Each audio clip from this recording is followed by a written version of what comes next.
Hello friends, Radhe Radhe. स्वागत है आपका अपने चैनल कान्हा जी व्लॉग्स पर। तो आज हम जानेंगे कि तुलसी कौन थी। आइए जानते हैं।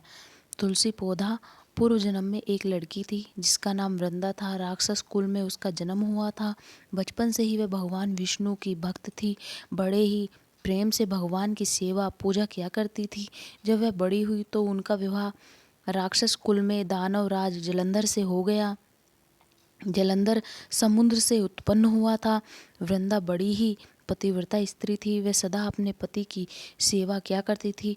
एक बार देवताओं और दानवों में युद्ध हुआ। तब जलंधर युद्ध पर जाने लगा तो वृंदा ने कहा, स्वामी आप युद्ध पर जा रहे हैं, आप जब तक युद्ध में रहेंगे मैं पूजा पे बैठी रहूंगी और आपकी जीत के लिए अनुष्ठान करूंगी, और जब तक आप वापस नहीं आ जाते मैं अपना संकल्प नहीं छोड़ूंगी। जलंधर तो युद्ध में चले गए और वृंदा व्रत का संकल्प लेकर पूजा में बैठ गई।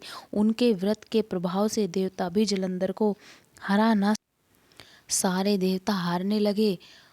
तो विष्णु जी के पास गए, सबने भगवान से प्रार्थना की तो भगवान कहने लगे कि वृंदा मेरी परम भक्त है, मैं उसके साथ छल नहीं कर सकता। फिर देवता बोले, भगवान दूसरा कोई उपाय भी तो नहीं है, अब आप ही हमारी मदद कर सकते हैं। भगवान ने जलंधर का ही रूप रखा और वृंदा के महल में पहुंच गए। जैसे ही वृंदा ने अपने पति को देखा वे तुरंत ही पूजा में से उठ गई और उनके चरणों को छू लिए।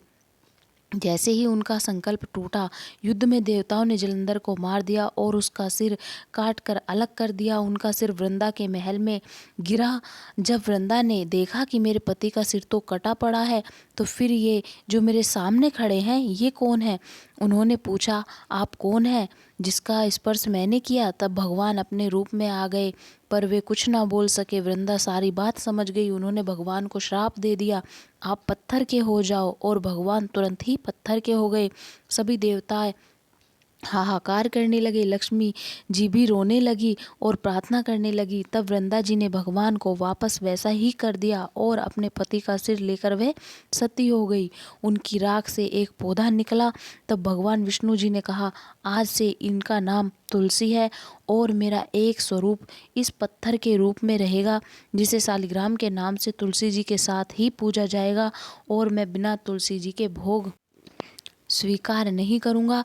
तब से तुलसी जी की पूजा सभी करने लगे और तुलसी जी का विवाह शालिग्राम जी के साथ कार्तिक मास में किया जाता है। देवउठनी एकादशी के दिन इसे तुलसी विवाह के रूप में मनाया जाता है और इस मंत्र का जाप करने से अति लाभ मिलता है।